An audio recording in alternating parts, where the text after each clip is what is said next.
I think The Man Who Laughs is a really incredible film, very powerful film that speaks to a lot of different people Mm. uh, in an incredibly deep kind of way. Like we all must feel like clowns every once in a while. I know I certainly feel like a clown often, and who would want to marry a clown? I I've always been engrossed, completely captivated by the film. Mm. It's one of my favorite silent films, and this primarily because of the emotion, because of how really grotesquely relatable Gwynplaine's deformity is. It's something that we can all relate to, right? Either the blue collar worker having to paint a smile at his job for 40 plus hours a week, or um, a disenchanted family member having to be insincere and once again having to fake a smile all the time because no one wants to know the person on the inside, or even like in a performative space. But I guess that life is performative, though, right? Mm. That I would say life is mostly performative, even if we're performing for ourselves. Some of us are clowns to ourselves, and we lie to ourselves. Yeah, the range and scope of the emotional language in The Man Who Laughs was very, very captivating. There were moments where I felt disgust. There were moments where I felt love and enchantment. And then there were also at the same time moments where I felt disenchanted by how much our society forces us into this role of being the blue class worker, or even people who are more white collared still have to do that. They have to put on a performance and lie and grin and bear it. And I do believe like the film does, and we'll get to political interpretations later, but I do feel like the film does have like definite criticisms to make of the elite class, right, of a ruling Yeah, class. yeah, I don't want to get But ahead. at the same time, to get at what you're really getting at as well, yeah, you don't have to be a working class hero to like this film, because I believe comedians or musicians, artists, people in the public space can certainly relate to this film, Yeah, having to, and it's not even hiding your emotions. It's like they're not even looking at your eyes, right. and you're just there to be laughed at. And a lot of this has to do with what makes this film so powerful. What makes it a masterpiece, in my opinion, is I do like Paul Lenny as a director, but it's certainly Conrad Veidt as a performer, as an actor in this film. That's why this film is immortal. That's why it's lived for so long. Is Definitely a definitely classic. because of Conrad Veidt. I think he really makes this a romantic film. Of course, there are tragic tones, but there are also triumphant ones. I mean, Mm. ultimately, this is a triumph. It is a triumph, but it's told with like the tragic, jagged, stylized lines of German expressionism. But it's one of the best performances I've ever seen, and one of the best of the silent era, at least from a male in the silent era. I thought it was like completely incredible, and his makeup was done, of course, by Jack Pierce, who would later go on to do the Frankenstein makeup. And yeah, he was wearing these dentures with small hooks that really you would think would limit his emotional range, but Conrad Veidt was just that Hmm. incredible that he was able to just broadcast, to translate, to emote worlds of feeling. And of course, Conrad Veidt is a German expressionist icon, but beyond that, I mean, he's one of the most important people in the early history of film. I mean, without him as Cesar, the somnambulist in 1920s Cabinet of Dr. Caligari by Robert Vine, we wouldn't have popular German expressionism as we know it, would be my argument, which Mm. means we wouldn't have like such a huge building block of film grammar up to this day. We wouldn't have it, and it even has to do with acting, because German expressionism wasn't just an aesthetic, wasn't just a visual kind of way of making art or film. It was also a way of performing, and people like Conrad Veidt and people like Peter Lorre certainly uh, understood that. People like Max Schreck understood all of this. But Conrad Veidt was probably the best performer of that age, and he did some pretty daring things. I mean, arguably, he was the first gay character on screen. as well. Obviously not in The Man Who Laughs, but in a different one called, I think, Unlike Other People, something like that. It's only arguable because so many silent films have been lost and just haven't survived. But Conrad Veidt was a very forward-thinking individual, staunchly anti-Nazi, and I think the tragedy of his career is that like he and his wife like completely abandoned Germany in like in the early 30s, and they hated the Nazi Party. They hated that kind of fascism, and Conrad Veidt is most known for to this day is probably not Caligari and probably not The Man Who Laughs or Hands of Orlok or anything that he should be known for, like Waxworks with Paul Lenny later on. It's for playing Nazis in the 40s in American films. You know, like this guy like completely abandoned Germany because of the Nazi Party to come to America to play villainous Nazis in like bogey pictures, like a Casablanca, like that kind of thing. Yeah. And I just like how much that he was able to imbue a sense of romantic, tragic tone and tonality while wearing those dentures in his performances. And he was able to bring that sort of tearful face in a clown-like performance, which gave it an absurd quality. And that was just so much of that was a part of the entire process of this film whenever you just absorbed whatever was being shown. Of course. Yeah, and the I just looked it up to be clear. I knew my title was wrong for the gay film I was talking about earlier with Conrad Veidt, but it's actually called different from the others. Unlike Other People is basically the same thing, so forgive me. This is just me off the top of my head. Conrad Veidt was absolutely extraordinary in this film, and I also really liked Mary Philbin as well. She was breathtaking, captivating. Erich von Stroheim's Discovery, actually. Which is really interesting to think about. Stroheim was a silent master, and he had a definite eye for what would work and what wouldn't work, and he knew Mary Philbin would work, and I think she works incredibly well here. And the chemistry between Veidt and Philbin is palpable, it's tangible, you can feel it.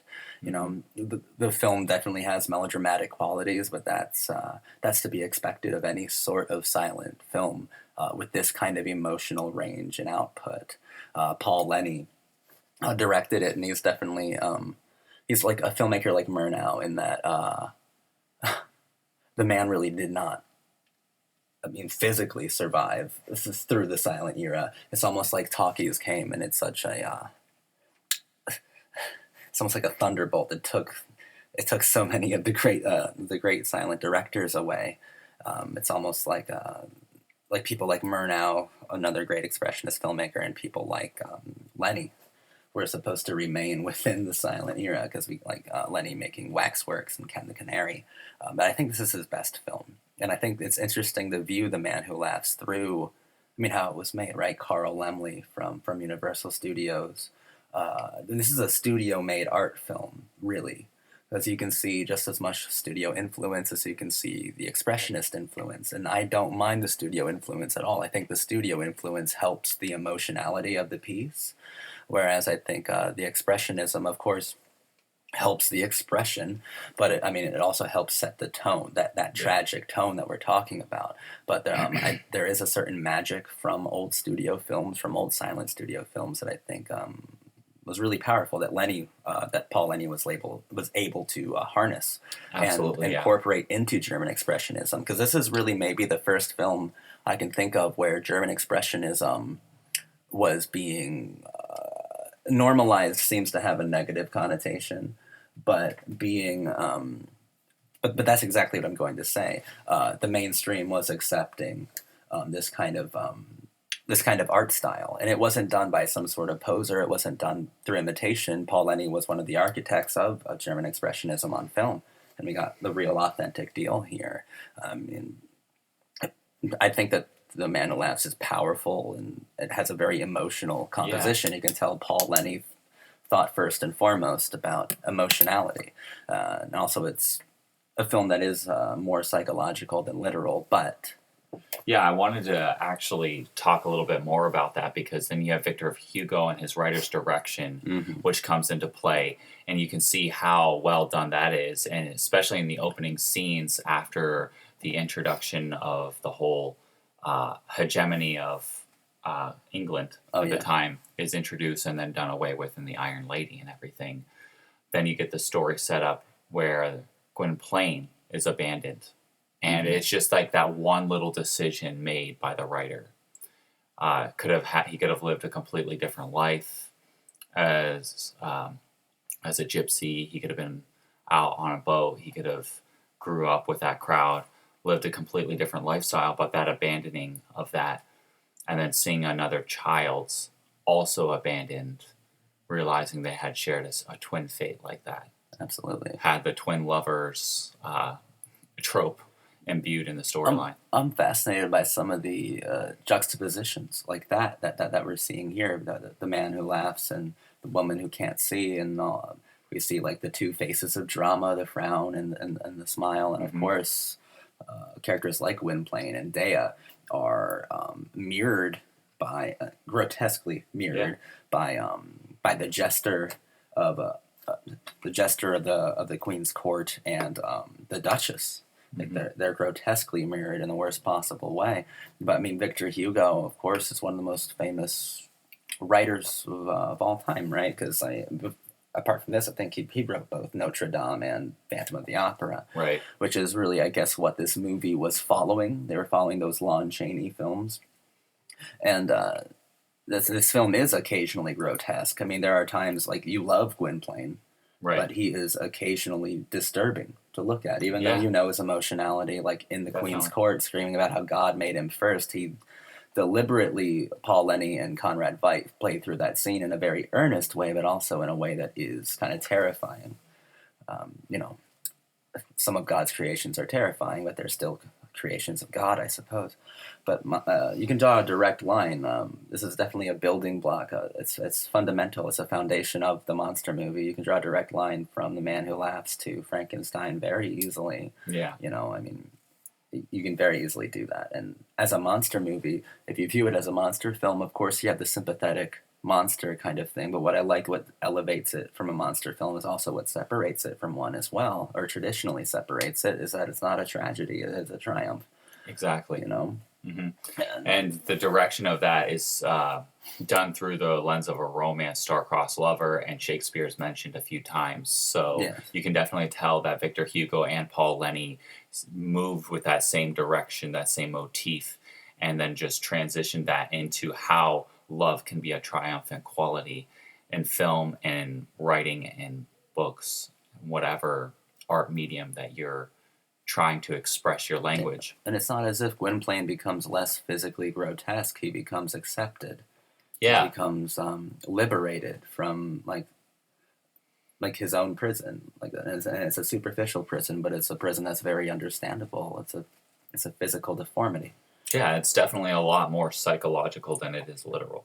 Absolutely. And, But yeah, moving on, I also liked how much of the political spectrum has changed, especially when it comes to the tradition and the ideas of marriage and the role marriage plays. Because this is set in the tone of 17th century England and how everything was a marriage by necessity rather than absolutely. by a marriage of romance. And a lot of the marriages were prearranged, forced. And one of the scenes which captivated us so well, and then there was a juxtaposing scene, was when uh, the Duchess was forcing herself on Gwynplaine Hmm. in a sort of almost rapey kind Well, of yeah, vibe. it's Yeah, a definite seduction. I mean, she seduced him from the balcony first, right? right.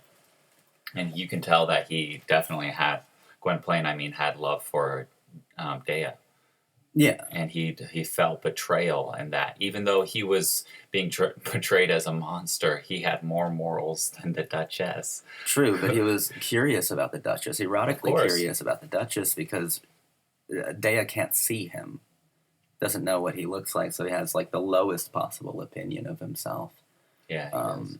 And she sees him in this performative space, which is really dehumanizing if he has to do that all the time, go out there and just be himself and point and people laugh at him and humiliate him. And it's a very cruel kind of thing. So then when he looks and he sees a woman who is beautiful, who is not laughing, who is very rich, of course you're going to be curious about it because that's probably the first person who's shown any sort of sexual or romantic interest in him ever. Or And even any kind of human yeah, but quality. I think the film does make it clear, though, or at least Paul Lenny, I think, tries to make it as clear as possible that it's validation. Like, he's not going over there to, I think, engage in any sort of, like, intercourse with the Duchess. It's more the idea of, like, this woman can see me. That means I can marry her. Because I think he felt inauthentic marrying a woman who couldn't see what he looks like, and he thinks that he looks like a monster. And most people think he looks like a living clown.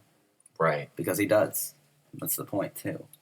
Yeah, and then you get that, and you see how even towards the end of the film, all of the lords, well, I guess it's like a little past the halfway point, the lords and the barons start criticizing him. Oh, he's laughing at the queen and her command. Yeah. And how society as a whole is this state of this delusion where if you don't act in the same way they do, or if you don't behave in a certain way, then you're going to be viewed as a clown or a monster. And it's just that misunderstanding, which it's expressed really well. Exactly. And I think the power of it, or maybe even the philosophy of the man who laughs, if you can get like any kind of like message, like a positive message from the film, is that you can be viewed as a clown in as many people's eyes as possible, but the second you stop viewing yourself as a clown is the day you stop being one. And you start being something completely different. You start triumph. You start to be a hero.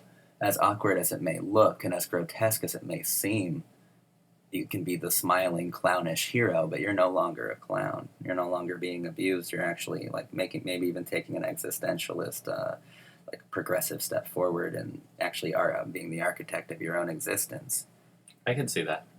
Yeah, you can't change the fact that you were deformed, that you have this like thing about you that is unchangeable, but you can define it. Yeah, love definitely has a transcendental quality to it. And I mean, and Veidt's performance has a transcendental quality as well, because there's something different that happens when he protests against being forced to marry the Duchess and makes that really impassioned speech. And as I said, he does still look grotesque. He does still look disturbing. He still looks like the stuff of nightmares.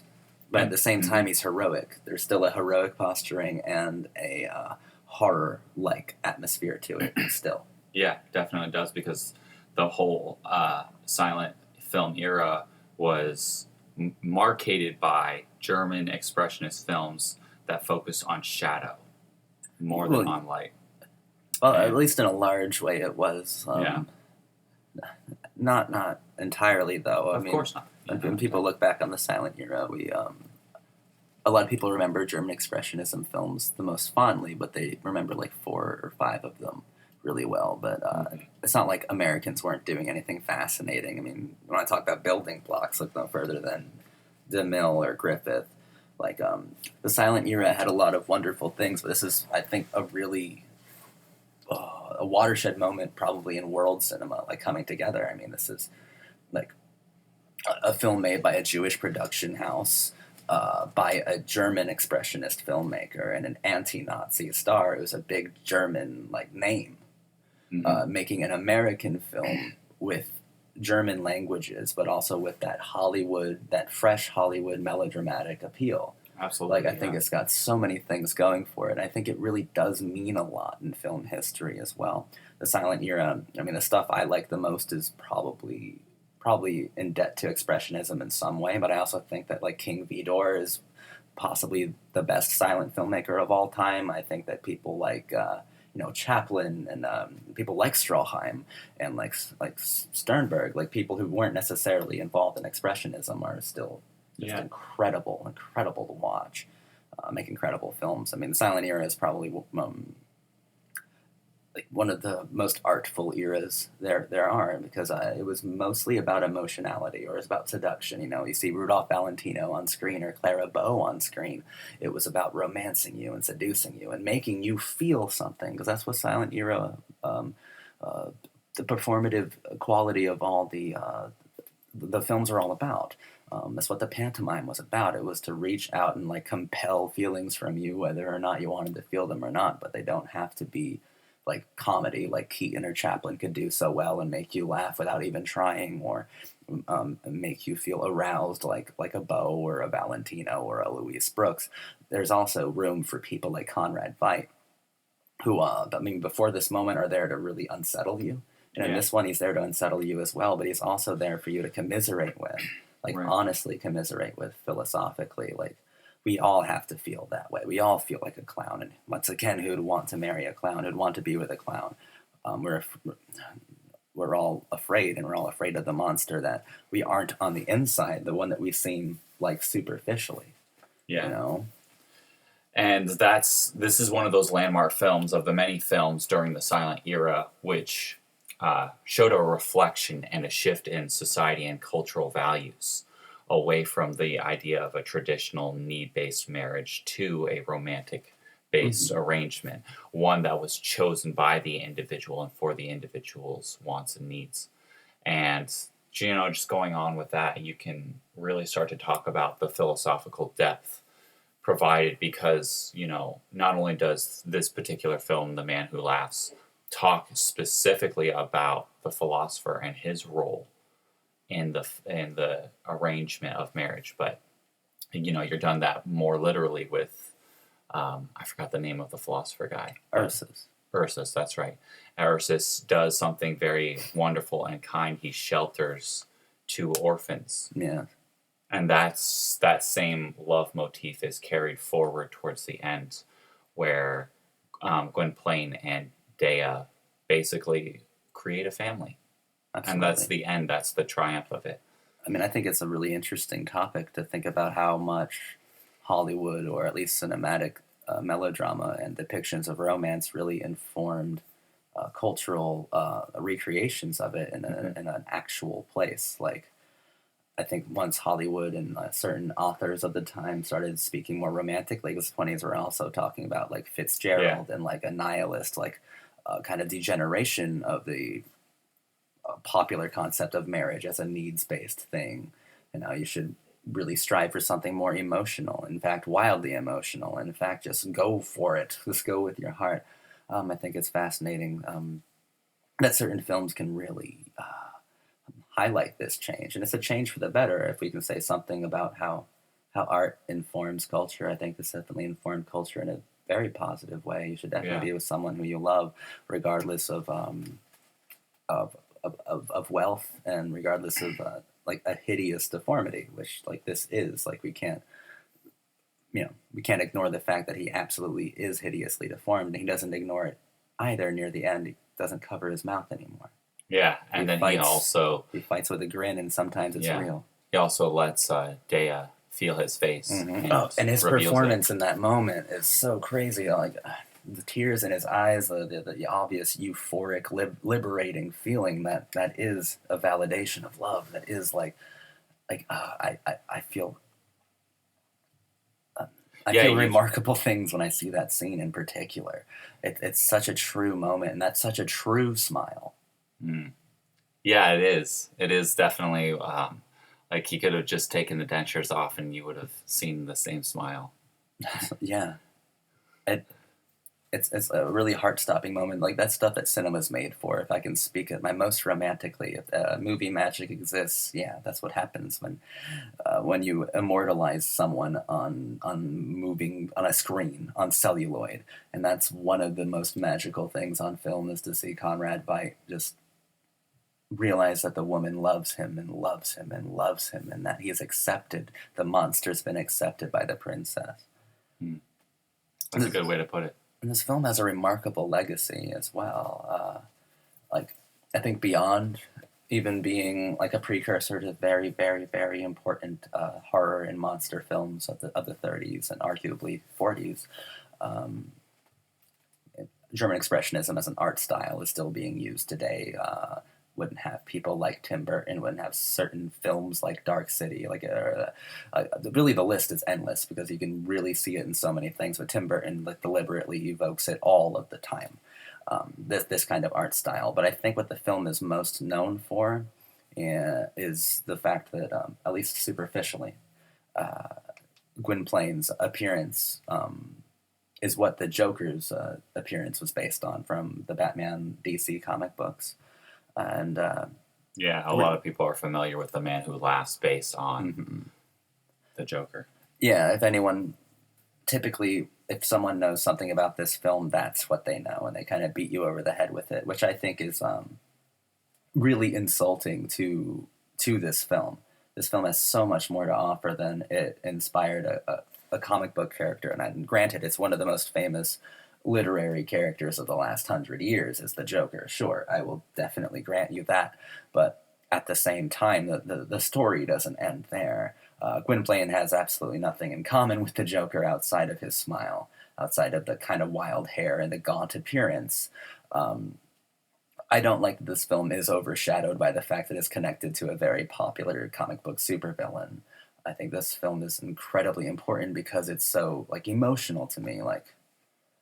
Yeah, and it comes before it, and that's what's important because you don't want to insert the modern history into an older film and have that historical bias bleed in and paint the whole film in a specific way where you're thinking, oh, where's the tragedy going to come up? Where's he going to go mad and start killing people?